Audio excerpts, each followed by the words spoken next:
Good morning. My response will be to Andrew. I don't remember his last name. However, if you rewatch this quiet clip, you will see what I'm responding to.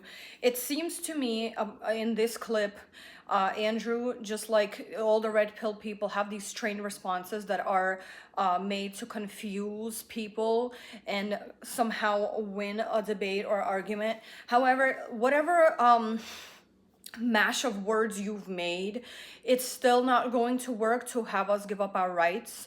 So I just want to say I don't agree and I don't accept to give up our rights or my rights to Satan, Satanism, the devil, the Nazis, to any creepy cult, to any creepy organization. Cancel, delete, and clean.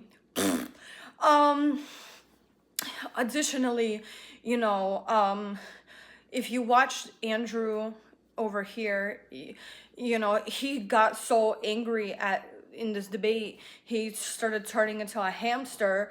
He was like, if you see his face, he's like, so like I said, it doesn't matter. We will still not give up our rights. So even if you have trained responses to have successfully confused the audience and win the debate of this question or whatever, it doesn't matter because we will still not give up our rights. Part two to my response to this video, he said that morality depends on the person. Actually, morality does not depend on the person. See, when Satanists do satanic rituals, they know what's moral and immoral and what is a satanic ritual. For example, in places where women are second-class citizens and have no rights, they have the most disgusting and horrific things done to them and legalized and weaponized against them. But it's not men against women, it's Satanists and the satanic global cult, which they want to do to women globally all over the world. And the reason why, because you know how they say like children are the closest thing to the Lord. Actually, it's the women who are the closest thing to the Lord, because first of all, in all religious books it's written that we have a portal to heaven and the souls come through us. And that's why the Satanists, not men, but the Satanists hate us, and they weaponize and legalize satanic rituals on women. That's why women are treated the way they are. That's why we are told to be sexually pleased is not important, even though we have the God-given bodily function.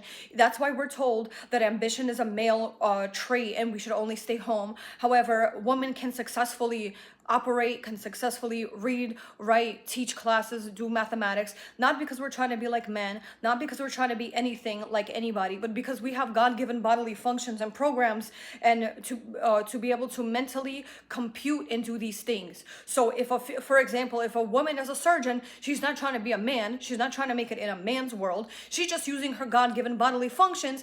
And the country at this time has lost its battle to Satanism, and women are able to use their God-given bodily functions, and they are able to be a surgeon during that time. So where women have no right to do anything, it's not because they can't, it's not because they're stupid.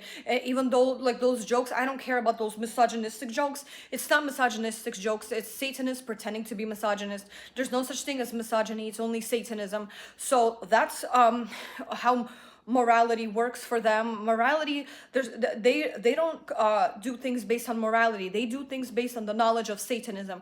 Once again, for example, if you watch those videos and you see the most horrific things that happen to girls, let me give you the biggest example. When you see a 5-year-old girl overseas who is sold to a 70-year-old man, or the man crying that they can't buy 5-year-olds anymore for marriage, that is not moral. That is not a question of morality. That is a question of Satanism, and they know that. So this whole thing of this confused, trained responses, blaming certain things on morality, it does not make sense, and it is kind of like blocked off and cancels itself out, because Satanists don't do things based on morality. They do things based on the knowledge of satanic rituals.